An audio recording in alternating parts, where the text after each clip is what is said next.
cordial saudação. Esperamos que estejam começando muito bem este ano de 2022. Hoje nosso tutorial está dedicado ao manuseio seguro de nossos dados de Power Builder. Até alguns anos nós havíamos na obrigação de utilizar APIs ou bibliotecas de Windows para, por exemplo, fazer criptografia. Hoje já temos funções nativas e algumas delas já são de nossas demos, mas hoje vamos agrupá-las e comentar um pouco mais delas. Na agenda de hoje, temos mais possibilidades em Power Builder de interoperabilização com outras aplicações, com assemblers, com serviços na nuvem. Nos vemos também na necessidade de proteger ou converter nossos dados a fim de que sejam sempre transmitidos e armazenados de maneira segura. Hoje falaremos de 3 técnicas de segurança e quais são os objetivos e funções de Power Builder que temos disponíveis para implementá-las. Falaremos então de encoding, encriptação e hashing. Começamos com o encoding. Este é o processo de transformar dados a um formato requerido para uma série de necessidades de processamento de informação que incluem transmissão, armazenamento, compreensão, descompreensão de dados. Mas onde mais se utiliza é no processamento de dados entre diferentes aplicações que necessitam, digamos, de uma linguagem comum para conversar e mudar seus dados. Encoding Coder Object. As funções mais utilizadas para fazer encoding em diferentes linguagens são Base 64 ou sua variante Base 64 URL. Ambas são algoritmos de codificação que permitem converter blobs em textos ou string. Converter, por exemplo, um PDF gerado falando de Power Builder gerado em PowerScript que está em uma variável blob nativa em Power Builder e queremos mudá-la a um texto e assim posteriormente enviar esse texto a um wake service ou um serviço REST. A codificação base 64 URL é basicamente a mesma que base 64, com exceção que usam caracteres suportados nas URLs, substituindo na sua tabela de conversão por caracteres, por exemplo, de mais de /. Estas funções são partes das funções do objetivo nativo Power Builder Coder Object. Por sua parte, temos também dentro do objeto Coder Object as funções base 64 decode e base 64 URL decode. E estas se utilizam para o caminho inverso, ou seja, quando recebemos ou acessamos em um app em Power Builder a um texto baseado em base 64 ou base 64 URL e desejamos converter essa informação em um blob Power Builder. De fato, ambas funções devolvem um blob. Logo temos o xEncode e o xDecode. Essas são funções similares às das anteriores, base 64 e base 64 decode, mas com processamento de informação e uma tabela hexadecimal e não um texto ASCII. Finalmente, mencionar que as funções base 64 encode e base decode têm seu equivalente nas funções base 32, tanto para encoder e também para decode. A diferença entre elas é que a base 32 somente codifica com 32 caracteres em maiúsculas, enquanto a base 64 utiliza uma tabela de codificação de 64 caracteres, mas inclui maiúsculas e minúsculas e ocupa, em geral, menos espaço. Vejamos agora como funcionam estes métodos dentro de Power Builder. Vamos ver em Power Builder como executamos este tema de codificação e decodificação. Vamos executar. Primeiro vou me apoiar em um controle de Picture. Então esse controle de Picture, uma imagem, temos um controle Multiline Edit para receber o texto produzido e outra vez um Picture para receber a imagem, né, receber a imagem logo de fazer o decode. Então com esses botões vai fazer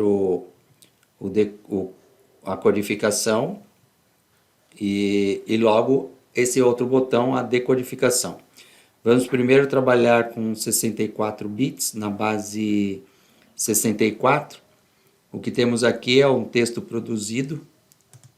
Clicar aqui. Um texto produzido e como vemos é praticamente ASCII. Eu quero ressaltar que eu tenho barra, tá? Eu tenho também sinal de mais, tá?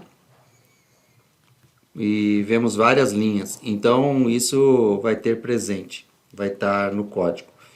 E logo podemos fazer o decode para receber novamente a imagem. Vamos tomar nota da quantidade de byte. Esta imagem do arquivo tem 22K. E em blob vai ter 29K. Mas logo que aplica o encode, o texto tem 39K. Tá? Então no código, o que temos que fazer? Então, tenho que criar um coder object, tá? As minhas variáveis. Eu salvo a minha picture, tá? Na variável. E eu uso a função base64 encode um blob. Feito isso, eu tenho a minha string base64, que eu pego essa minha string, esse daqui é o meu tamanho da minha string, e no caso aqui a base64, eu coloco ela no multiline edit 2.text. Como que eu faço o decode? Eu venho aqui, crio o meu blob, o meu objeto, coder object, crio ele. Aqui o blob eu vou pegar do multiline edit 2.text, que é o texto, vou fazer uma função base64 decode e aí eu jogo para o blob. E aí eu faço um load picture do meu blob para o controle da picture. Vamos fazer uma alteração aqui na base 64 encode URL base 64 URL encode e aqui base 64 URL encode. Vamos executar, salvar e aqui encode. A base 64 em relação ao nível de quantidade de bytes e o mesmo, mas vamos tomar nota que já temos os símbolos de slash e também os símbolos de mais já não estão mais aqui. Por exemplo, se temos o símbolo mais aqui, logo podemos ver o decode, tá? Isso porque ela faz o envio por URL. Tá? Esta opção da base 64, como comentei, é para processar ou enviar informações via URL. Queremos evitar qualquer problema de não compatibilidade ao enviar símbolos de mais, símbolos de barra, né? E finalmente pro tema do encode, vamos trabalhar com hexadecimal. E aqui base 64 hexadecimal. Vamos executar.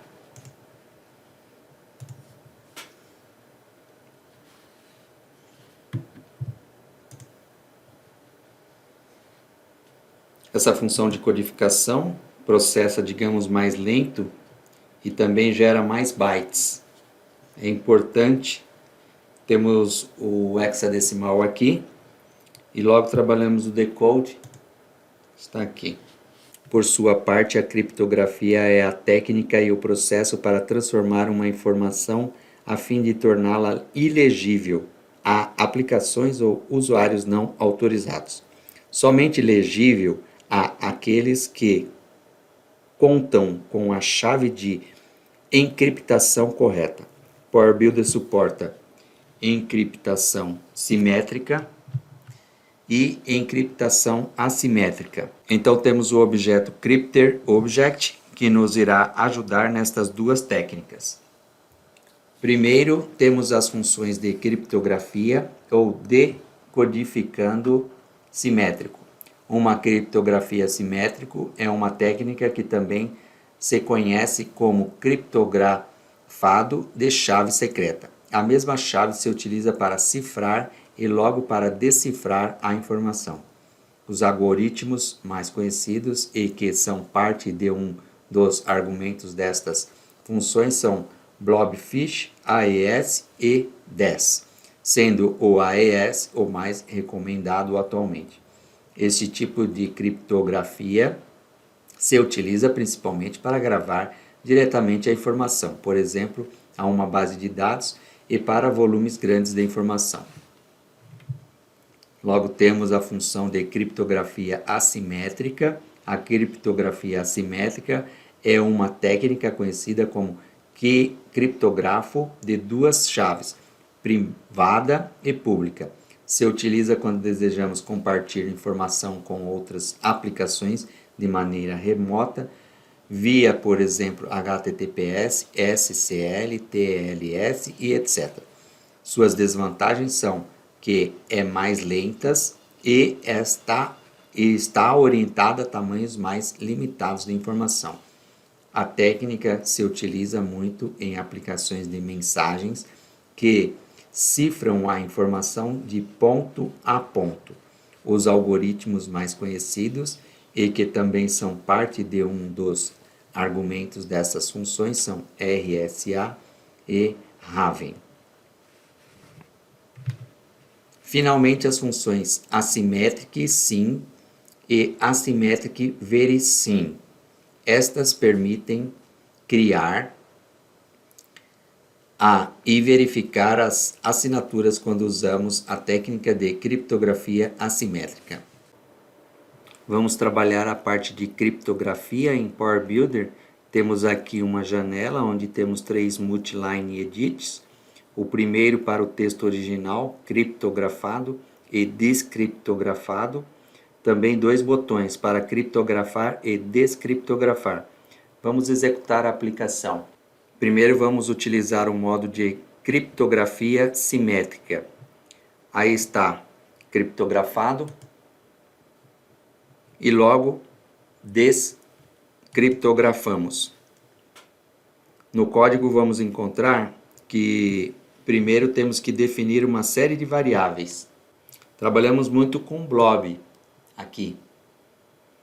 Os argumentos da função symmetric encrypt tem que se enviar por blob. Vamos ver, por exemplo, colocamos em blob o texto original. E aqui também chama um vetor de inicialização. Poderia ajudar a versionar uma informação que está aqui.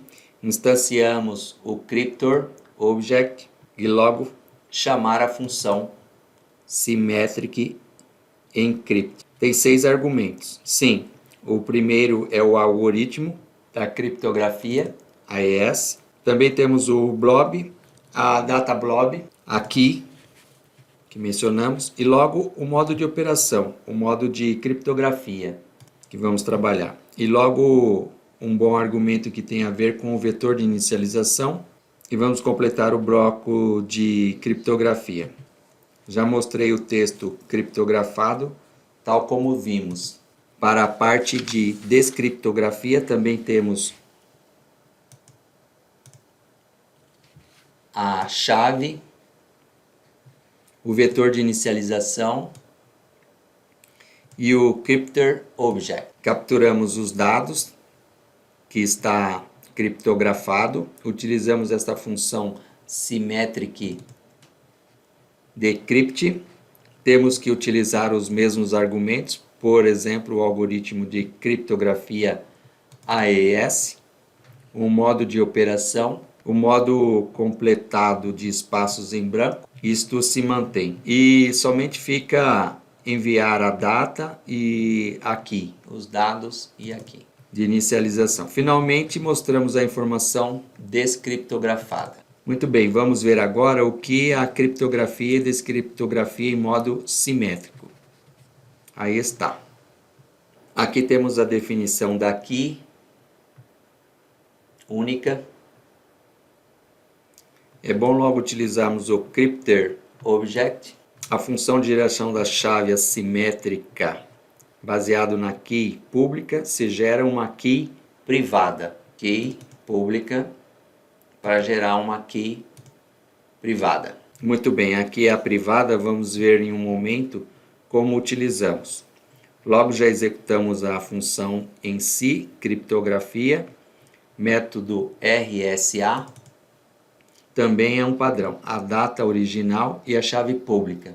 Para criptografar se utiliza a chave pública e para descriptografar a chave privada. Estou utilizando uma variável de instância para ter em memória a chave privada e assim utilizá-la no momento de descriptografar. É igual à declaração dos blobs. Aqui, algumas variáveis que não estou utilizando completamente, mas que tem o texto aqui criptografado. Utilizamos e instanciamos o cryptor object, a função descriptor assimétrica, o algoritmo RSA, com o qual criptografamos, logo o blob e a chave, que é a chave privada, que tenho como uma variável de instância. Aí está. Com isto já temos a implementação para descriptografar. Executar.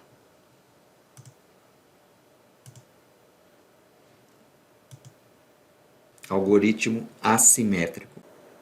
Finalmente chegamos à técnica de hashing, na qual a partir de um checksum ou um hashing de comprovação como uma cadeia numérica, esta nos permite validações de integridade de arquivos, blobs, imagens, textos e com a finalidade de verificar, por exemplo, que não tenham sofrido mudanças.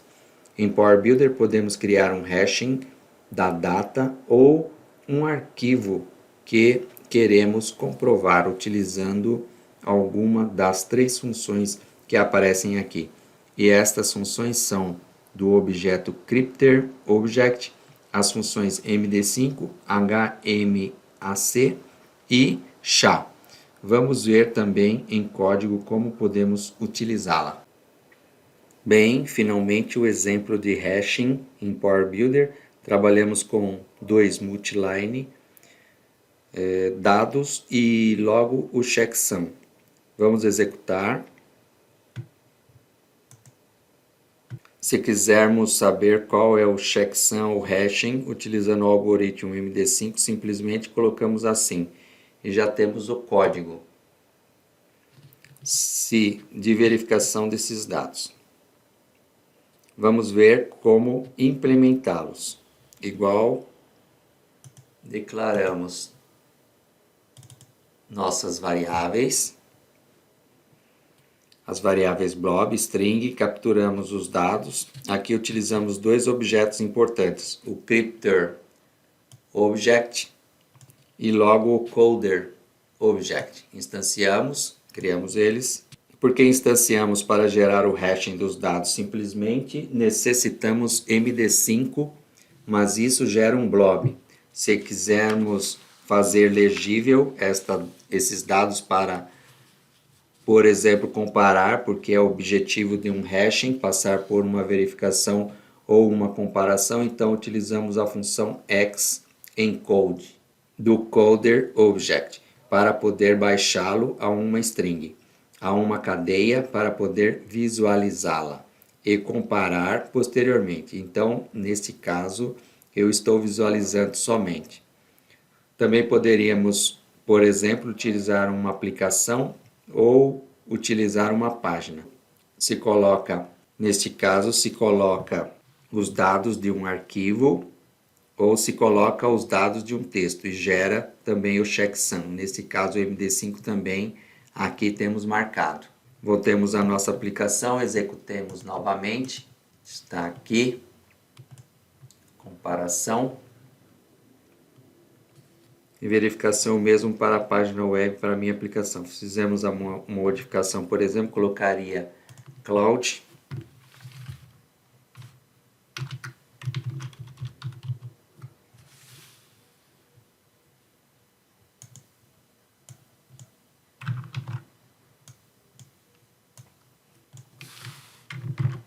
Aqui está. E temos o mesmo código de verificação. E também assim podemos seguir provando.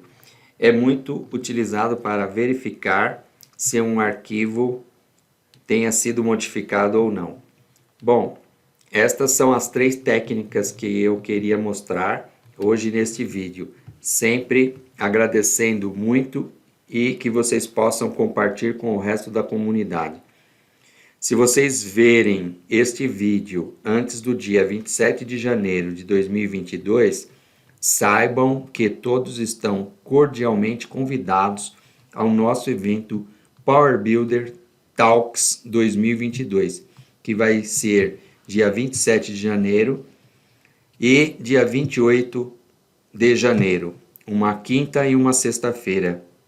Assim, esperamos todos que possam se unir a nós nesse evento Power Builder Talks 2022. Até lá!